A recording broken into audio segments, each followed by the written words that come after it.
Hello everyone. Board exams are चुकी है. 10 February onwards your board exams are going to start.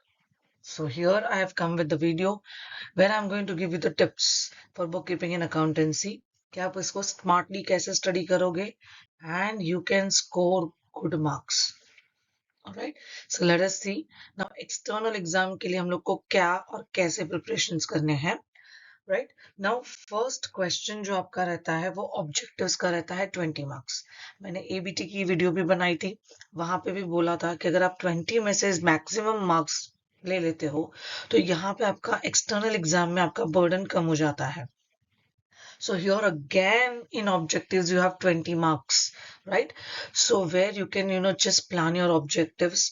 और आपको objectives कहाँ से करने हैं, तो जो गवर्नमेंट की टेक्स्ट बुक है वहीं पे बुक बैक में जो आपको ऑब्जेक्टिव्स दिए हैं आफ्टर एवरी चैप्टर्स वही आपको करने हैं. ऑलराइट ना, उसमें अगर मैंने एक छोटा सा एनालिसिस किया है, लास्ट जो हमारे 9 बोर्ड पेपर्स हुए हैं as per the new syllabus and new paper pattern, right, तो आप देख सकते हो कि जो एमसीक्यू है वो ऑलमोस्ट एवरी पेपर में पूछा गया है.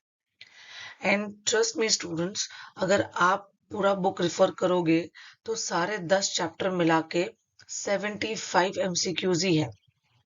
So average per chapter you have to near about 7 to 8 आपके ऑब्जेक्टिव्स हो जाते हैं. सो इन दैट केस आप इजीली एमसीक्यूज पे फोकस कर सकते हो, राइट. हर साल पूछा गया है तो देयर इज अ पॉसिबिलिटी कि ये यहाँ पे भी पूछा जाएगा. Next is the highest been asked is one word term और अ फ्रेज. तो अगर आप ये करते हो तो मोर और लेस आपका आंसर इन वन सेंटेंस भी प्रिपेयर हो जाता है, राइट. तो आप इसको अच्छे से लर्न करो. तो इन केस वन सेंटेंस आप देख सकते हो कि बहुत कम बार पूछा गया है, और मार्च एग्जाम में अगर हम बोले फेब मार्च में तो एक ही बार पूछा गया है, क्योंकि यहाँ पे मैक्सिमम स्टूडेंट्स के मार्क्स जाते हैं. तो बोर्ड ऐसा नहीं करेगा कि आपके मार्क्स जाएं, right. So concentrate on that part कि आपको वन वर्ड पे ज्यादा फोकस करना है. फिर सबसे ज्यादा मैक्सिमम पूछा गया है अग्री और डिसअग्री, राइट. उसके बाद है odd one, and the maximum time asked is complete the sentences, it is fill in the blanks, right. So आप अगर एमसीक्यूज करते हो तो आप मेजोरिटी वो चीजें कवर कर ही लेते हो. आप बुक बैक के ऑब्जेक्टिव्स अच्छे से फॉलो करो, ठीक है. आप देख सकते हो कैलकुलेट द फॉलोइंग 2 ही बार ही पूछा गया है, बिकॉज एबीटी का ये पार्ट है. ऐसा नहीं है कि यहाँ पे नहीं पूछा जा सकता है, पूछा भी जा सकता है. बट अगर आप फोकस करोगे तो 5 चीजों पे ज्यादा फोकस है. MCQ, one word, agree disagree, odd one out and complete the sentences. So 5 में से आपको 4 तो पूछे ही जाने वाले हैं, करेक्ट. तो ये आपके लिए इजी ट्रिक हो गया. Next is question number 2 and question number 3, जहां पे 4 चैप्टर्स का ब्लॉक है, right? It's a group 1. So admission of partner, retirement of partner, dissolution of partnership firm and bills of exchange. Now ये 10 mark का question है each. अब इसका जो कॉम्बिनेशन है, राइट, वो आप एक्सपेक्ट नहीं कर सकते हो कि सेम रहे, बिकॉज यहाँ पे चेंजेस हो सकते हैं. If you go for admission of partner, अगर आप एडमिशन ऑफ पार्टनर के लिए जा रहे हो सो वहां पे आपको लेजर भी पूछा जा सकता है और जर्नल भी पूछा जा सकता है.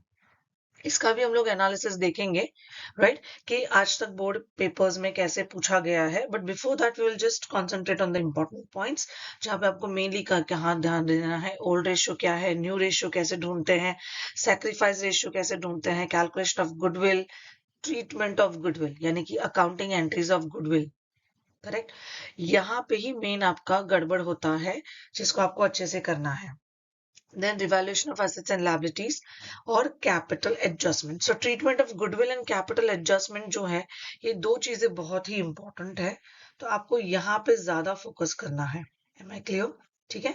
ये 2 पॉइंट्स जो है वो आपके लिए सबसे ज्यादा ट्रिकी पॉइंट्स होते हैं. आफ्टर दैट अगर हम लोग एडजस्टमेंट्स की बात करें तो मेनली आपको किस पे ध्यान देना है कि आरडीडी जब आपको दिया जाता है तो वो अप टू है या बाय है, एनी एसेट इनफैक्ट. लेकिन फिर भी आरडीडी में ज्यादातर करके ऐसे पूछा जाता है. एसेट्स में अंडर वैल्यूड और ओवर वैल्यूड में आपको क्रॉस मल्टीप्लीकेशन करना है, डायरेक्टली परसेंटेज नहीं निकालना है. देन अगर करंट अकाउंट वाला क्वेश्चन पूछा तो आपको कैसे ट्रीटमेंट देना है. जहां पे गड़बड़ क्या होती है कि अगर करंट अकाउंट पूछा और capital brought by new partner होता है तो वो करंट अकाउंट का हिस्सा नहीं होता है. That capital should go directly in the liability. Okay, but यहाँ पे आप गलती से करंट अकाउंट में डाल देते हो because you have a habit कि आप कैश और बैंक टू क्या कर देते हो, आपको आदत होती है पार्टनर्स कैपिटल में डालने की. अब उसकी जगह पे आप करंट बना रहे हो तो वहां पे गड़बड़ी हो सकती है. तो वो ध्यान रखो. जब रिवैल्यूएशन अकाउंट में आप एसेट्स के नाम या लायबिलिटीज के नाम लिखते हो तो आप सिर्फ टू स्टॉक अकाउंट मतलब टू स्टॉक लिखते हो, अकाउंट वर्ड नहीं लिखते हो. तो वो अकाउंट लिखना जरूरी है. ठीक है. अब जब आप पार्टनर कैश में ला रहा है, बैंक में ला रहा है, क्वेश्चन में क्या दिया है उस पर फोकस करना है. जनरली हैबिट होती है कि यहाँ पे बच्चे क्या करते हैं, कैश स्लैश बैंक लिखते हैं, which is very wrong. Okay, वो अलाउड नहीं है. आपको जो दिया है उसके हिसाब से आपको करना है, या तो कैश या तो बैंक. अगर क्वेश्चन में बैंक बोला है तो बैंक लिखो, कैश लिखा है तो कैश लिखो. इसमें मेजॉरिटी बच्चों के मार्क्स जाते हैं. देन मेनली क्या होता है कि आप जब भी प्रॉफिट या लॉस ट्रांसफर करते हो पार्टनर्स कैपिटल या करंट अकाउंट में, तो आपको सीधा सीधा लिखना है टू पार्टनर्स करंट या capital account. Okay. Majority of the students क्या लिखते हैं कि to revaluation profit transfer to X Y, but कहीं पे भी कैपिटल या करंट वर्ड नहीं आया. राइट. तो मेनली आप कौन से अकाउंट में ट्रांसफर कर रहे हो वो तो क्लैरिफाई हुआ ही नहीं.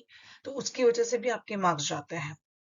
फिर date of new balance sheet, अगर आपको लेजर फॉर्म में पूछा गया तो आपको रिवैल्यूएशन अकाउंट बनाना है, पार्टनर्स कैपिटल या करंट अकाउंट बनाना है, एंड न्यू बैलेंस शीट बनानी है, तो उसकी डेट बहुत इंपॉर्टेंट होती है. Just don't write new balance sheet, you have to write the date. Right. Which is 1 April, यानी जिस दिन उसको एडमिट किया गया है उस दिन का डेट लिखना है. Even in case of format of the journal. ठीक है, दो चीजें बहुत इंपॉर्टेंट है कि एट द एंड जो जर्नल का टोटल होना चाहिए और जर्नल के फॉर्मेट में डेट होना चाहिए. आपको यहाँ पे भी एक बार डेट मेंशन करना है तो आपका फॉर्मेट कैसा होगा, date, serial number, particulars, LF, debit amount rupees, credit amount rupees. ठीक है, ये फॉर्मेट होता है जर्नल का. और नरेशन लिखना भी कंपलसरी है, अदरवाइज यहाँ पे भी आपके मार्क्स डिडक्ट हो सकते हैं. Now in all, okay, total 24 questions है टेक्स्ट बुक में एडमिशन ऑफ पार्टनर के. राइट. तो आप देख सकते हो नियर अबाउट कुछ 14 क्वेश्चंस इलस्ट्रेशंस में है और 10 क्वेश्चंस आपके प्रैक्टिकल सम्स हैं जो विदाउट सॉल्यूशंस हैं. तो ये इतना ही, मतलब आपको टेक्स्ट बुक बहुत अच्छे से फॉलो करना है. ओके. सो अच्छे से फॉलो कीजिए और इसमें ध्यान दीजिए अगर आप श्योर है कि आप एडमिशन ऑफ पार्टनर अटेम्प्ट करने वाले हैं. ये एनालिसिस है कि पिछले 9 पेपर्स में कैसे क्या पूछा गया है. तो मेनली अभी हम लोग फेब मार्च का एग्जाम आ रहा है तो उसी पे फोकस करते हैं. आप देख सकते हो, देखो ledger and with capital adjustment पूछा गया है, लेजर ही पूछा गया है लेकिन विद करंट अकाउंट पूछा गया है, एक ही बारी जर्नल एंट्री पूछी गई है. ठीक है. और बाद में वापस लेजर और कैपिटल एडजस्टमेंट पूछा गया है. राइट. सो देख लीजिए कि level of admission of partner of question हमेशा हाई रहता है. Okay, so according to me, you should go for retirement of partner, right? उसके दो रीजंस हैं, मैं आपको बताती जाऊंगी जैसे जैसे हम लोग डिस्कशन करेंगे. यहाँ पे भी लेजर या जर्नल पूछा जा सकता है. इंपॉर्टेंट एडजस्टमेंट्स में अगेन ओल्ड रेशियो, यहाँ पे न्यू रेशियो कैलकुलेट करना भी बहुत इजी होता है कि एक पार्टनर निकल गया तो जो रिमेनिंग रेशियो है वो क्या है, न्यू रेशियो है. राइट. फिर गेन रेशियो उसका फॉर्मूला, वैसे ही सैक्रिफाइस रेशियो उसका फॉर्मूला, ये फॉर्मूला भी ऑब्जेक्टिव्स में पूछे जा सकते हैं. Even gain ratio sacrifice ratio आपको कैलकुलेट द फॉलोइंग में भी पूछा जा सकता है. ठीक है. कैलकुलेशन ऑफ गुडविल, अब कैलकुलेशन ऑफ गुडविल तो एडमिशन ले लो, रिटायरमेंट ले लो या डेथ ले लो, it is going to remain the same. Because goodwill की जो मेथड्स है वो दो है, average profit method and super profit method. और ज्यादा करके एवरेज प्रॉफिट मेथड ही आपको क्वेश्चन में पूछा जाता है. राइट. सुपर प्रॉफिट मेथड आपको ऑब्जेक्टिव पॉइंट ऑफ व्यू से ध्यान में रखना है, क्योंकि कभी कभी और ऐसे पूछे भी जा चुके हैं जहां पे आपको कुछ स्टेप्स के फॉर्मूलाज जो होते हैं वो आपको ऑब्जेक्टिव्स में पूछा गया है, जैसे कि नॉर्मल प्रॉफिट कैसे कैलकुलेट होता है, उसका फॉर्मूला क्या है. राइट. यानी फिर सुपर प्रॉफिट का फॉर्मूला क्या है. So that you have to remember. ठीक है, वो आपको स्टेप्स याद रखने हैं. Treatment of goodwill compare to admission of partner, यहाँ पे ट्रीटमेंट ऑफ गुडविल भी इजी और सिंपल है. राइट. और ज्यादा करके यहाँ पे retiring partner share of goodwill raised and return of, वो कॉन्सेप्ट पे ज्यादा फोकस किया गया है रिटायरमेंट में, ठीक है। फिर evaluation of assets and liabilities is the same for all the 3 chapters whether it is admission, retirement और डेथ। यहाँ का कैपिटल एडजस्टमेंट भी बहुत सिंपल है। क्या बोल देंगे कि 2 लाख रुपए है, right, new capital of the firm, और it has to be divided into new profit sharing ratio of 2:1 या 3:1। So it's becomes very simple, आपको यहाँ पे फाइंड आउट नहीं करना है। जबकि एडमिशन में कैपिटल एडजस्टमेंट भी 2 अलग अलग तरीके से है और जिसको फाइंड आउट करना थोड़ा सा ट्रिकी हो जाता है, करेक्ट। तो यहाँ पे आपको सीधा सीधा सब कुछ दे दिया होगा रिटायरमेंट में। Same RDR up to by ध्यान रखना है, एडमिशन, रिटायरमेंट, डेथ में ये सारे कॉन्सेप्ट्स कॉमन है। Assets over valued, under valued. फिर यहाँ पे भी करंट अकाउंट अभी तक तो नहीं पूछा गया है, लेकिन ध्यान रख सकते हो आप। Again write account in the revaluation account, okay. Cash और बैंक, ये सारे पॉइंट्स क्या है, same. The new point is what, जब भी आप रिटायरिंग पार्टनर को लोन फॉर्म में देते हो तो just don't write to loan account, you have to write X loan account because you are creating another account. Capital में से वो उसके लोन में ट्रांसफर हो रहा है, तो ये किसका लोन है, समझ में आया, ठीक है। So you have to write partners name also in the partners capital account, okay. फिर date of the new balance sheet यहाँ पे भी इंपॉर्टेंट रोल प्ले करती है। Same total and date in the journal is important and narration is important, ठीक है। Now the advantages part is, यहाँ पे पूरा चैप्टर मिला के सिर्फ 12 क्वेश्चंस है। Can you imagine, right? So admission से पूरा हाफ हो गया, ओके। सो सिर्फ 12 आपको क्वेश्चंस करने हैं और उसमें से मेजॉरिटी इलस्ट्रेशंस में है, 7 इलस्ट्रेशंस में है, 5 प्रैक्टिकल क्वेश्चंस है। तो यहाँ पे मुझे लगता है ये ज्यादा एडवांटेजेस है, ओके। और सिंपल भी है, ज्यादा कॉम्प्लिकेशंस नहीं है। So according to me you should go for retirement of partner. और अगर आप देखोगे कि एनालिसिस क्या है, सो लेजर मार्च में हम जो देख रहे हैं तो लेजर पूछा गया है, राइट। जर्नल एंट्रीज जो पूछी गई है वो जुलाई में पूछी गई है, तो फिलहाल अभी हम लोग जुलाई पे फोकस ना करें, हम लोग किस पे फोकस कर रहे हैं, मार्च पे। और सिंपल ही है, जैसे मैंने बोला, cash for retiring partner share raise करने के लिए बोला है, सिर्फ यहाँ पे 25 में रिटर्न ऑफ वाला पार्ट पूछा है। So according to me you should go for this definitely. Then dissolution of partnership firm, again यहाँ पे लेजर या जर्नल पूछा जा सकता है। इंपॉर्टेंट पॉइंट्स में अगर हम ध्यान रखें तो यहाँ पे वैरायटी बहुत ज्यादा है क्वेश्चंस की। सिंपल डिसोल्यूशन है, 1 पार्टनर इंसॉल्वेंट है, 2 पार्टनर इंसॉल्वेंट है, ऑल पार्टनर इंसॉल्वेंट भी है, राइट। और जहां पे आपका फॉर्मेट और थोड़ा सा एंट्रीज क्या हो जाता है, डिफरेंट हो जाता है, correct, compare to other 3 type of questions, okay. अब यहाँ पे points to be taken care of, again cash or bank plays a very important role, because यहाँ पे आपका लेजर में क्या अकाउंट बनना है, realisation account, partners current account if given, partners capital account and cash, या तो bank, okay.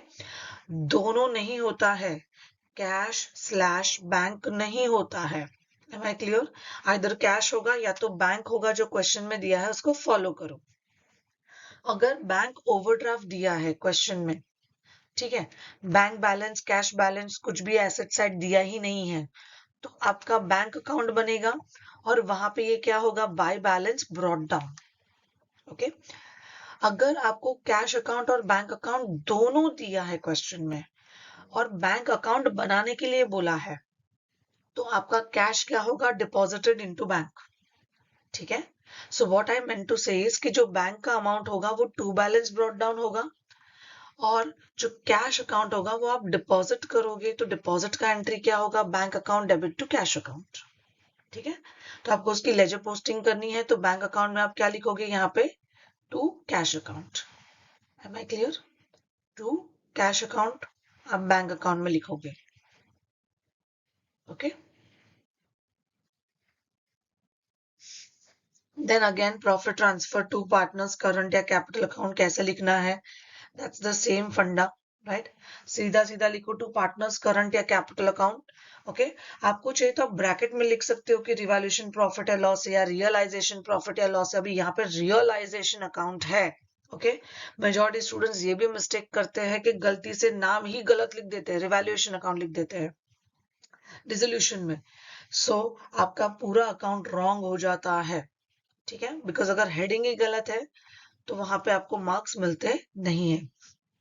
Then in journal, यहाँ पे जर्नल की पॉसिबिलिटीज भी डेफिनेटली है, तो टोटल यहाँ पे भी करना है, यहाँ पे भी डेट लिखना है जो डेट ऑफ डिसोल्यूशन है, एक ही बार लिखो, बाकी आप सीरियल नंबर से फॉलो कर सकते हो। एंड देन नरेशन, ऑलराइट, ठीक है। सो नरेशन तो आपको लिखना ही है जर्नल एंट्रीज में। डिसोल्यूशन ऑफ पार्टनरशिप फर्म का अगर हम लोग देखें पैटर्न, सो मार्च 22 में सिंपल पूछा गया था, 23 में वन पार्टनर इंसॉल्वेंट पूछा गया, बट उसके बाद से लगातार सिंपल ही पूछा जा रहा है, राइट। सो अभी आपके ऊपर है कि आपको डिसोल्यूशन जाना है, तो वैसे भी ये ब्लॉक में आपको 3 टॉपिक्स तो बहुत स्ट्रॉन्ग करने ही पड़ेंगे, बराबर है। सो अगर आप एक एडमिशन हो गया, एक रिटायरमेंट हो गया और एक डिसोल्यूशन हो गया, ये 3 का कॉम्बिनेशन आप ले सकते हो, या फिर आप रिटायरमेंट, डिसोल्यूशन और बिल्स ऑफ एक्सचेंज का कॉम्बिनेशन ले सकते हो। ओके, एज आई सेड कि एडमिशन थोड़ा सा कॉम्प्लिकेटेड है, तो आप इस 3 के कॉम्बो में भी जा सकते हो। So let's go for bills of exchange. Now bills of exchange में आपको क्या वैरायटी ऑफ क्वेश्चंस पूछे जाते हैं, तो जर्नल पूछा जाएगा, जर्नल विथ लेजर पूछा जाएगा, या जर्नल ऑफ मल्टीपल ड्रॉ ही पूछा जाएगा। ओके, सो अगर पॉइंट्स क्या ध्यान रखना है कि एक तो जर्नल का फॉर्मेट सही होना चाहिए, तुम लोग फॉर्मेट ही सही नहीं बनाते हो, ठीक है, तो फॉर्मेट पे थोड़ा फोकस करो, राइटिंग प्रैक्टिस करो, विदाउट राइटिंग प्रैक्टिस कुछ नहीं होगा। अभी तो हाई टाइम है, अब आपके बोर्ड एग्जाम्स आने वाले हैं, करेक्ट, तो before exam also if you get time, you just keep on solving the papers, time set करो और आप पेपर सॉल्व करो, 3-3 घंटे का पेपर सॉल्व करो, जितने भी हमारे मार्च के पेपर्स है वो आप उसमें से मैक्सिमम जितने भी सॉल्व कर पाओ before the exam will be better, right. So total and date and serial number जो होता है वो आपको ध्यान में रखना है, टोटल करना है जर्नल का, जर्नल का टोटल मैंडेटरी है, राइट। फिर उसके बाद date and slash serial number आप यहाँ पे आप स्लैश करके बना सकते हो, बिकॉज यहाँ पे जितने भी क्वेश्चंस पूछे गए हैं वो आज तक डेट वाले नहीं पूछे गए हैं, ठीक है, बिकॉज अगर डेट आई तो ड्यू डेट का पंगा हो जाएगा यहाँ पे, right. So in that case you make mistakes. सो यहाँ पे आपको डेट स्लैश सीरियल नंबर करके जर्नल में फॉर्मेट बनाना है, ओके। और आधे से ज्यादा कॉलम खा मत जाओ, शॉर्ट फॉर्म्स मत यूज करो फॉर्मेट्स के हेडिंग्स में, करेक्ट। नरेशन लिखना है, अगेन यहाँ पे भी कैश और bank, in absence of information you can use cash और बैंक, बट अगर स्पेसिफिक इंफॉर्मेशन दिया है तो आपको उसी तरीके से करना है, वरना वो एंट्री का मार्क्स आपका डिडक्ट हो जाएगा। अभी हम लोग अगर मार्च के क्वेश्चंस पे ध्यान दे तो journal and ledger of draw ही है इन द ड्रॉवर्स बुक, यानी पूरा जो कुछ भी पूछा गया है वो ड्रॉवर बुक में पूछा गया है। मार्च 23 में तो एकदम ही सिंपल पूछा है, सिर्फ ड्रॉवर बुक में जर्नल एंट्री। मार्च 24 में एक बार मल्टीपल ड्रॉ ही पूछा गया है, तो यहाँ पे आपको थोड़ी ये सारी वैरायटी करनी पड़ेगी, ओके। बट अगर आप 4-5 सम्स करोगे बिल्स ऑफ एक्सचेंज के तो वही वही कंडीशंस है, वही वही कंडीशंस पे आपको जर्नल एंट्रीज पास करनी है, तो it is simpler and easier. अभी मार्च 25 में जो है वो ऐसा पूछा गया कि journal in drawers book and drawers account in drawers book, तो ये थोड़ा सा मतलब आपको दोनों बुक्स के एंट्रीज ध्यान में रखने पड़ेंगे। So it's up to you now कि आपको एडमिशन, रिटायरमेंट, डिसोल्यूशन, यानी कम से कम 3 टॉपिक आपके स्ट्रांग होने चाहिए, या तो ऐसे प्रिपेयर करो या तो फिर retirement, dissolution and bills of exchange. Now let's go for another information, that is ये जो कॉम्बिनेशन है वो जुलाई में चेंज किया गया था, जहां पे एडमिशन के सामने आपको डिसोल्यूशन पूछा था और रिटायरमेंट के सामने बिल्स ऑफ एक्सचेंज पूछा गया था, ठीक है। अब तक मार्च में कॉम्बिनेशन चेंज हुआ नहीं है, ओके, बट हम ऐसा नहीं बोल सकते हैं कि कॉम्बिनेशन चेंज नहीं होगा, इस क्वेश्चन में वो कर सकते हैं। Now question number 4 and 5, another block of 4 chapters, so it's a block 2. So death of partner, issue of shares, analysis of financial statements and computer accounting. So अभी इसमें आपको कॉम्बिनेशन चेंज नहीं होगा, जो आज तक अभी पूछा गया है उस पर हम डिस्कस करते हैं। पहले डेथ ऑफ पार्टनर की बात करते हैं, तो लेजर और जर्नल, जर्नल यहाँ पे पॉसिबिलिटीज बहुत कम है, जर्नल नहीं पूछा जा सकता है, राइट, अभी तक पूछा गया नहीं है। फुल फ्लेज लेजर जरूर पूछा है, राइट, और या फिर आपको सर्टेन अकाउंट्स बनाने के लिए बोला है कि या तो revaluation account and partners capital बनाओ, या तो partners capital, deceased partner capital account बनाओ with goodwill calculation and share of profit calculation. So ऐसा पूछा जा सकता है। यहाँ पे भी आपको old new ratio, gain ratio, calculation of goodwill पे तो डेफिनेटली ध्यान देना है। बहुत बारी ऐसा कैलकुलेशन ऑफ गुडविल का पूछा ही गया है, तो उसके स्टेप्स लिखो वर्किंग नोट में। उसमें रफ वर्क की तरह मत करो, इसके मार्क्स होते हैं। तो आपको ज्यादातर एवरेज प्रॉफिट मेथड ही पूछा गया है, तो you have to show the steps. सबसे पहले total profit, right, show the total profit. Then you have to show the average profit with the formula. What is the formula of the average profit? That is total profits upon total number of years. Then you have to show the goodwill, right? Goodwill क्या है? Average profit into number of years purchased. Then deceased partner का share है, okay? तो share of deceased partner, okay, for goodwill. So आप उसको calculate करोगे, जो भी goodwill आया into deceased partner share. तो ये सारे steps form में आपको दिखाना है. You cannot do just rough work, okay? Then treatment of goodwill, तो रिटायरमेंट का और यहाँ पे डेथ ऑफ पार्टनर का ट्रीटमेंट ऑफ गुडविल क्या है? Same. Revaluation of assets and liabilities, same for all the 3 chapters. Capital adjustment यहाँ पे अभी तक तो पूछा नहीं गया है, राइट? सो यू कैन, यहाँ पे आप थोड़ा सा रिलैक्स हो सकते हो, और अगर होगा भी तो it is like same like retirement of partner. Share of profit up to the date of the death, because अभी यहाँ पे आपको डेट पे फोकस करना है कि वो कब तक हमारे साथ बिजनेस में था, करेक्ट? तो इसके भी आपको स्टेप्स दिखाने हैं. अब वो शेयर ऑफ प्रॉफिट आपको किसके बेसिस पे दिया गया है? लास्ट फ्यू इयर्स के एवरेज प्रॉफिट पे या सिर्फ लास्ट ईयर के प्रॉफिट के बेसिस पे? तो वो इंस्ट्रक्शन आपको केयरफुली पढ़नी है. फिर आपको जो डिसीज्ड पार्टनर है उसका शेयर लेना है, और आपको मंथ्स भी लेने हैं. वो पूरे साल का नहीं देना है. सबसे ज्यादा गड़बड़ी होती है कि प्रॉफिट ले लेते हैं, शेयर ऑफ प्रॉफिट ले लेते हैं डिसीज पार्टनर का, लेकिन मंथ वाइज वो कैलकुलेशन करना भूल जाते हैं, तो आंसर गलत हो जाता है. ठीक है, तो आपको ध्यान रखना है. सेम यहाँ पे RDD up to by, assets under valued over valued same, revaluation account का भी सेम, कैश और बैंक में ध्यान देना है, ये ट्रांसफर का आपको ध्यान देना है. द इम्पोर्टेंट पॉइंट इज, जैसे रिटायरमेंट में मैंने बोला कि आपको 2x लोन लिखना है. यहाँ पे अभी उसके एग्जीक्यूटर को मिलेगा, तो 2x एग्जीक्यूटर लोन अकाउंट लिखना है. ठीक है, पूरा लिखना है. Then date of new balance sheet, of course, and calculation of goodwill and share of profit should be returned stepwise with the formula. That is what I'm saying again and again.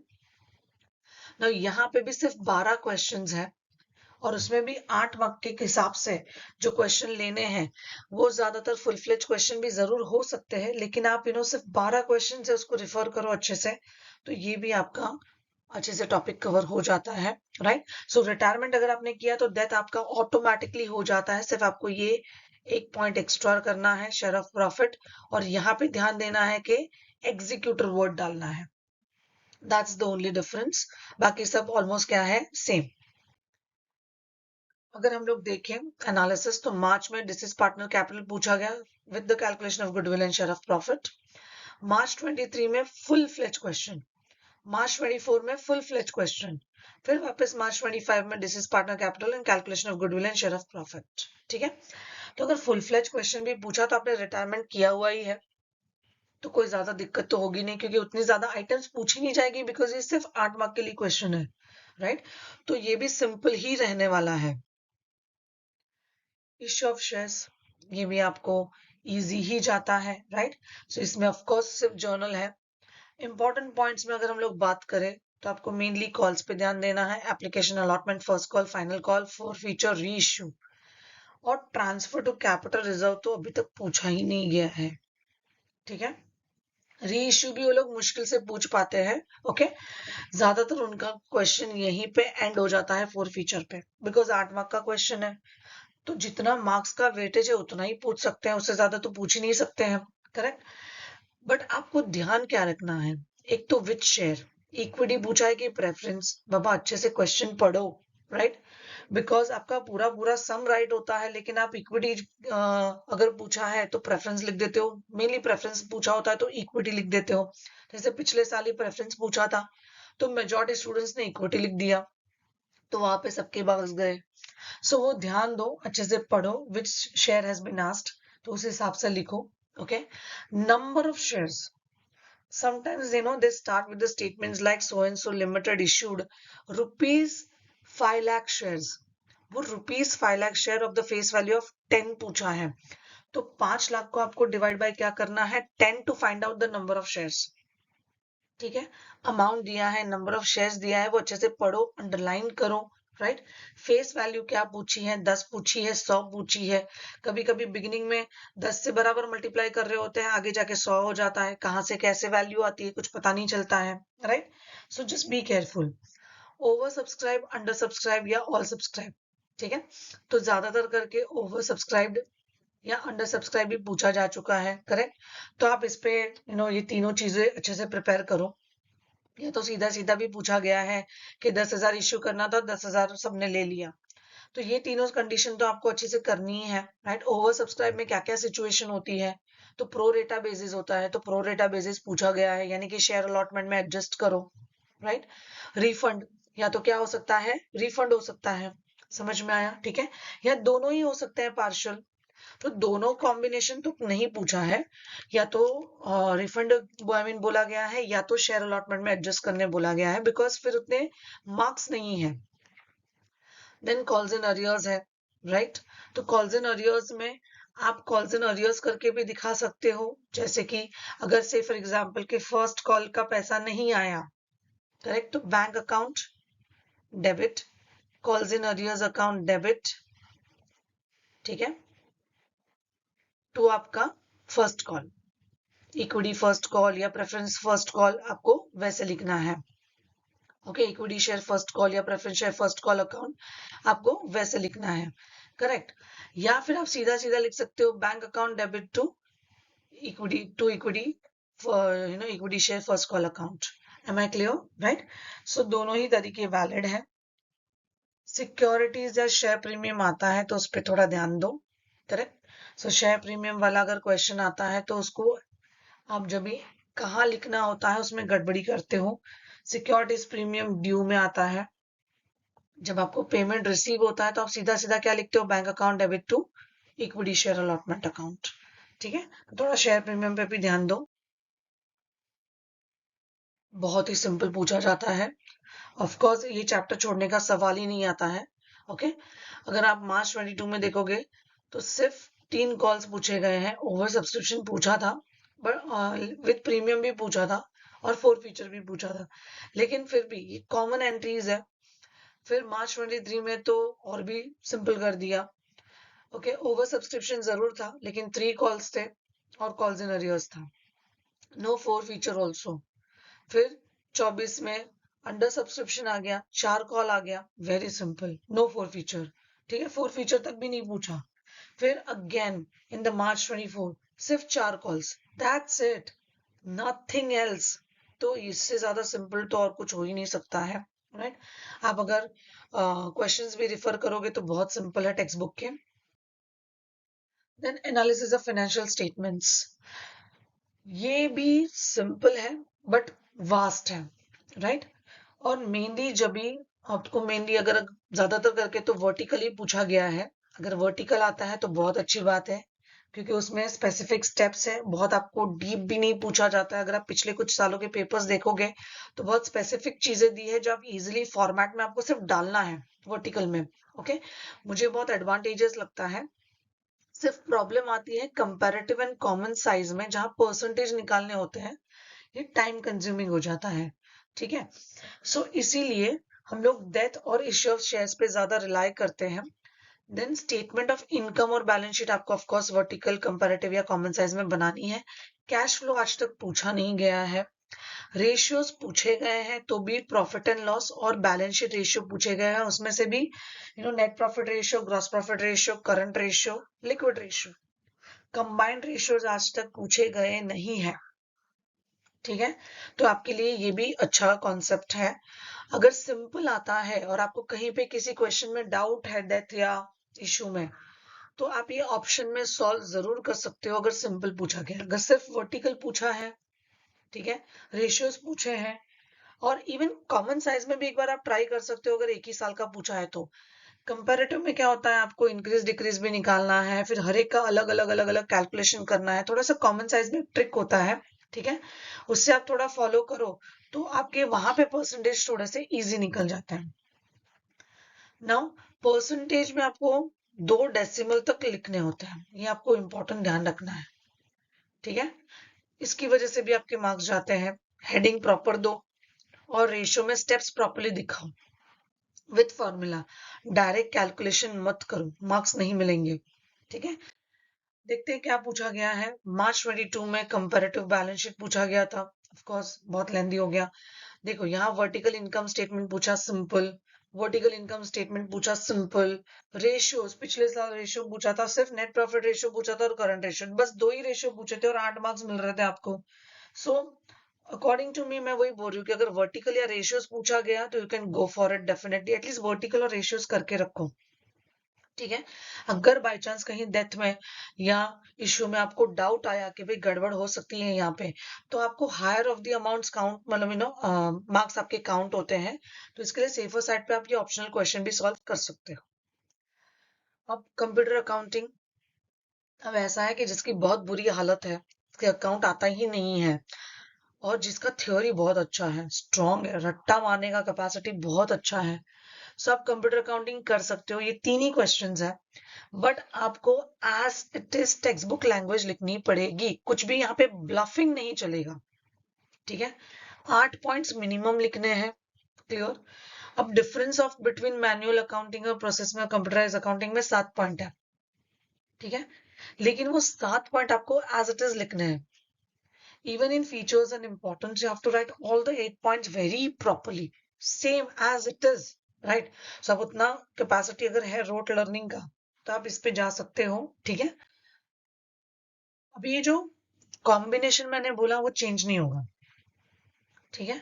Generally issue of shares और computer accounting question number 4 होता है, वो question number 5 पूछा गया जुलाई के papers में, तो अपने को मार्च में तो कोई ऐसा पॉसिबिलिटी मुझे लग नहीं रहा है। तो यहाँ पे कॉम्बिनेशन चेंज नहीं होगा, इश्यू के सामने कंप्यूटर अकाउंटिंग आएगा, डेथ के सामने एनालिसिस ही आएगा, ठीक है। सो सेम वे वो जुलाई में ऊपर नीचे सिर्फ क्वेश्चन नंबर कर दिया, बाकी कॉम्बिनेशन वो वहां पे भी चेंज हुआ नहीं, ठीक है। तो आप उसमें रेस्ट अश्योर्ड रह सकते हो। Question number 6, not for profit concern, 12 marks के लिए। नाउ ऑफ कोर्स ये इंपॉर्टेंट टॉपिक है। So not for profit concern में आपको क्या बनाना है, income and expenditure account and balance sheet. Important points में हमें जहां गड़बड़ लगती है वो क्या होता है, that is subscription, tuition fees है, जो भी हमें पूछा जाता है in terms of last year, next year, current year के इसमें। तो आपको सिंपली फोकस करना है कि लास्ट ईयर और नेक्स्ट ईयर जो होता है वो ऑलवेज क्या होता है, लेस, बिकॉज वो इस साल का पार्ट नहीं है। पिछला साल चला गया, नेक्स्ट ईयर आने वाला है, तो उसमें से क्या हो जाएगा, लेस। अगर वो इंक्लूसिव है तो करंट ईयर ऑलवेज क्या होगा, ऐड। जो भी करंट ईयर से रिलेटेड है वो हिसाब किताब तो हमें दिखाना ही है, ठीक है। मेनली लाइफ मेंबरशिप बहुत बार पूछा गया है। सो लाइफ मेंबरशिप फीस आपको अगर क्वेश्चन में दिया है और कोई इंस्ट्रक्शंस नहीं दी है, तो आपको उसे लायबिलिटी में डालना है। It's your capital receipt. अगर आपको कोई स्पेसिफिक इंस्ट्रक्शन दिया है कि उसे कैपिटलाइज करना है, तो फिर लाइफ मेंबरशिप फीस आप किस में डालोगे, इनकम में, और वहां से जितना कैपिटलाइज करना है वो कैपिटल फंड में क्या होगा, ऐड, ठीक है। डोनेशन पूछे गए हैं, डोनेशन फॉर बिल्डिंग फंड बहुत बार पूछा गया है, डेप्रिसिएशन ऑफ कॉस्ट पूछा गया है, एक्सपेंसेस भी last year next year same, always less, current year always add. Stock वाला जो पॉइंट पूछा जाता है, चाहे वो स्टॉक ऑफ ड्रग्स हो, स्पोर्ट्स मटेरियल हो या स्टेशनरी हो, opening stock, add purchase, less closing stock, ठीक है। ये आपको स्टेप्स ध्यान रखने हैं। सेल ऑफ एसेट भी एक ही बार पूछा गया है बिगिनिंग में, राइट, उसके बाद कभी भी सेल ऑफ एसेट पूछा नहीं गया है। लेगेसी और गवर्नमेंट ग्रांट पूछा गया है, बट उसकी स्पेसिफिक इंफॉर्मेशन दी जाती है, कुछ नहीं बोला है तो रेवेन्यू है, राइट, यानी कि इनकम में जाएगा। अगर स्पेसिफिक बोला है तो वो फिर उस हिसाब से लायबिलिटीज में जाएगा, राइट। सो बहुत सिंपल होता है।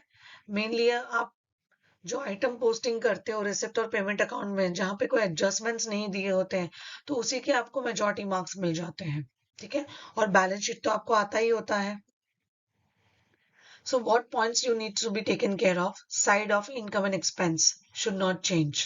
जब आप फॉर्मेट बनाते हो, यहाँ पे सबसे बड़ी गड़बड़ होती है, बिकॉज हेडिंग क्या है, income and expenditure account, okay लेकिन जब हम फॉर्मेट बनाते हैं तो लेफ्ट हैंड साइड पे एक्सपेंडिचर अकाउंट होता है, राइट हैंड साइड पे इनकम अकाउंट होता है, लेकिन वो स्वैप हो जाता है तो उससे आपको सीधा 0 मिलेगा। ओके अगर आपने गलत हेडिंग डाला, दो द आइटम्स आर राइट, भले ही आपने सारे एक्सपेंस के आइटम लिखे लेकिन हेडिंग आपने इनकम दिया है, that means you have not understood the format और क्वेश्चन और चैप्टर, राइट, तो आपको मार्क्स नहीं मिलेंगे।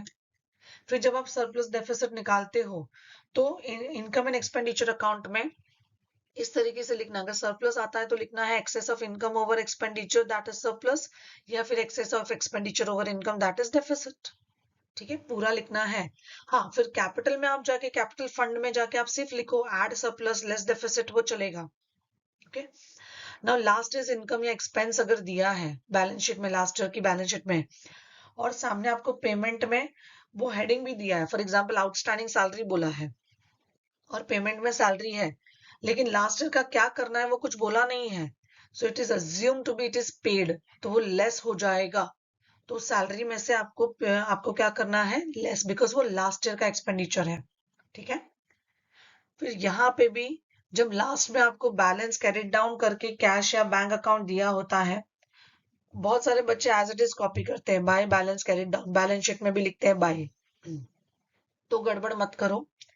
बहुत बार बैलेंस शीट में टू और बाय लिखते हैं, बैलेंस शीट के कॉर्नर में भी DRCR लिख देते हैं, तो वो सब वैलिड नहीं है।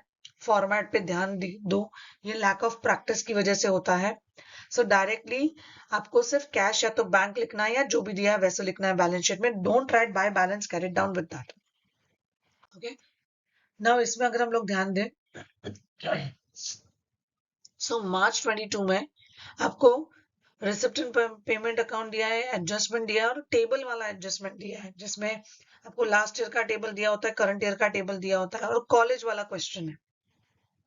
मार्च 23 भी कॉलेज वाला क्वेश्चन है, अगेन टेबल वाला एडजस्टमेंट है सेम। मार्च 24 में न्यू क्लिनिक वाला है, जो आ, आ, आपको टेक्स्ट बुक में सॉल्व क्वेश्चन में भी मिल जाएगा और अनसॉल्व क्वेश्चन में भी मिल जाएगा।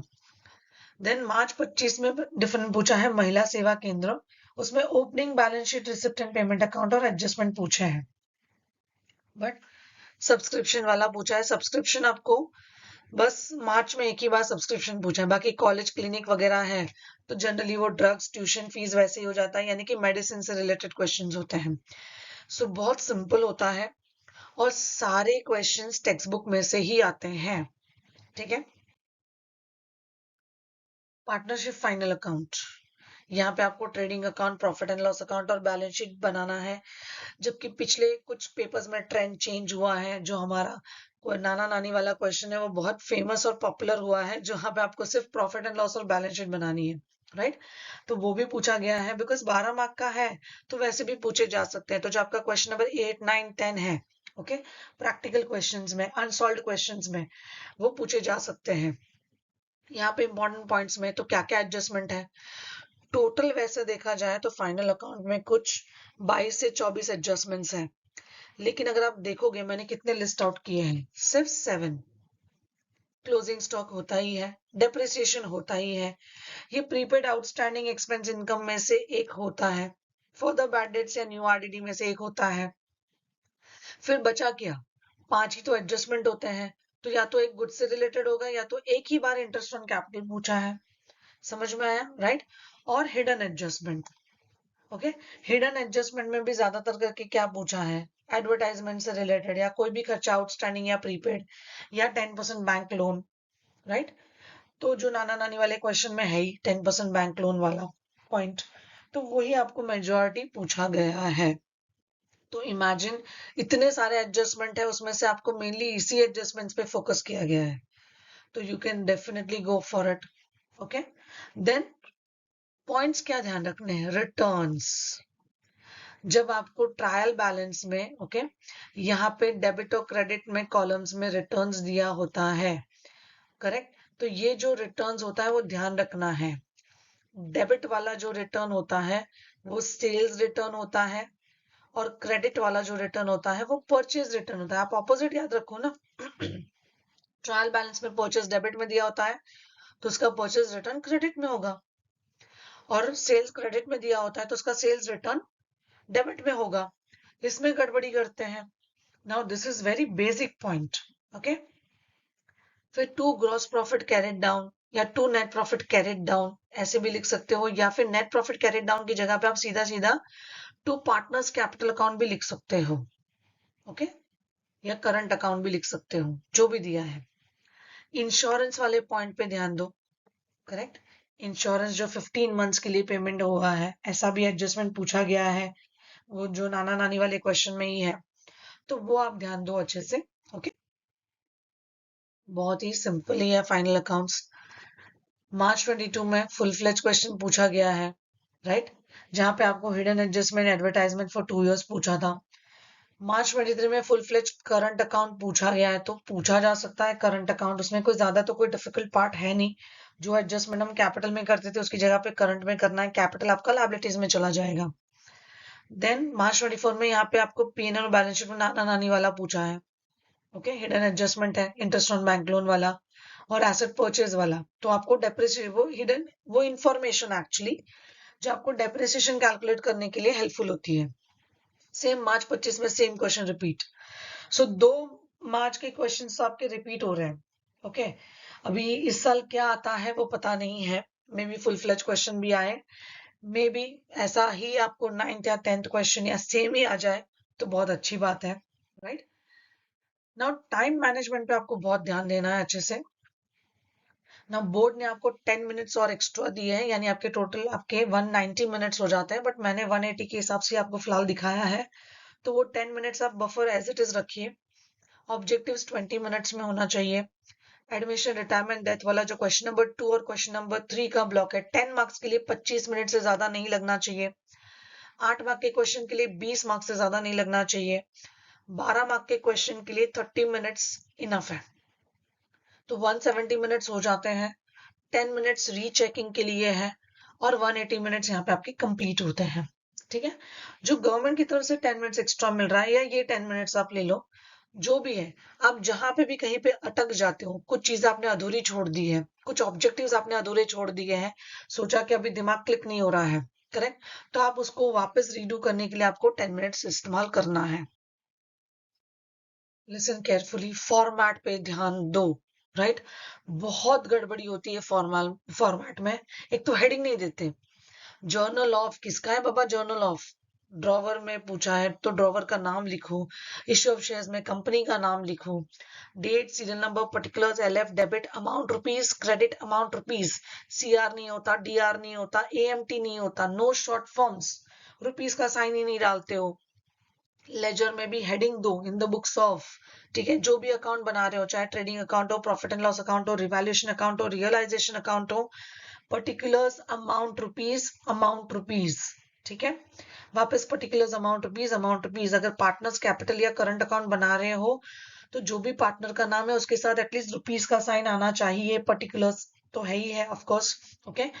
डीआर एंड सीआर अकाउंट जहां पे होता है, ओके, वहां पे DR and CR balance sheet पे नहीं, बैलेंस शीट पे भी लिख देते हो। Then write the proper head of the account as I said. Revaluation account है तो सिर्फ रिवैल्यूएशन अकाउंट आएगा, वहां पे फॉर द ईयर एंडेड नहीं आता। फॉर द ईयर एंडेड कहाँ पे आता है, ट्रेडिंग अकाउंट में आता है, इनकम एंड एक्सपेंडिचर में अकाउंट आता है, प्रॉफिट एंड लॉस अकाउंट में आता है, ठीक है। डेबिट साइड में टू होता है, क्रेडिट साइड में बाय होता है। कभी कभी ये भी गड़बड़ हो जाता है, स्पेशली एनपीओ में, क्योंकि वहां पे रिसिप्ट और पेमेंट में उल्टा होता है, ठीक है। बैलेंस शीट में कभी कभी वो टू और बाय चला जाता है आपका, as I said earlier. Balance sheet का फॉर्मेट कैसा होगा, लायबिलिटीज अमाउंट रुपीस का sign, right side assets amount rupees का साइन। हेडिंग क्या होता है, balance sheet as on, not the for the year ended. For the year ended account में होता है, बैलेंस शीट में नहीं। Write amount in the row where you complete the name of the account. अभी for example कि आपने बहुत बड़ा कोई हेडिंग लिखा, ठीक है, यू हैव रिटर्न से for example by profit and loss suspense account, ठीक है, तो आपका ये by profit and loss suspense account जो है वो यहाँ कंप्लीट हुआ, तो आपका अमाउंट भी इधर आना चाहिए, यहाँ पे कहीं पे भी ऊपर मत लिखो। जर्नल एंट्रीज में भी सेम अप्लाई होता है। जर्नल एंट्रीज का अगर आपका हेडिंग बहुत बड़ा है, specially in issue of shares अगर बहुत बड़ा नीचे चला जाता है सेकंड लाइन में, तो जहां अकाउंट आपका कंप्लीट होता है उसके सामने अमाउंट लिखना है, ठीक है। Then write total, TOTA total, and on the top आपको सिंगल और नीचे डबल अंडरलाइन, यानी आप जहां पे टोटल करते हो वहां पे इस तरीके से आपको ओके नीचे डबल अंडरलाइन करना है, ऊपर सिंगल अंडरलाइन करना है, इस तरीके से। क्लियर, समझ में आया, राइट। अगर जर्नल में TOTL टोटल कहीं कहीं पे बोर्ड्स में दिखाया है कि लिखा है, कहीं कहीं पे लेजर में नहीं लिखा है TOTL total, so it's better to write total and ऊपर सिंगल नीचे डबल अंडरलाइन। ठीक है।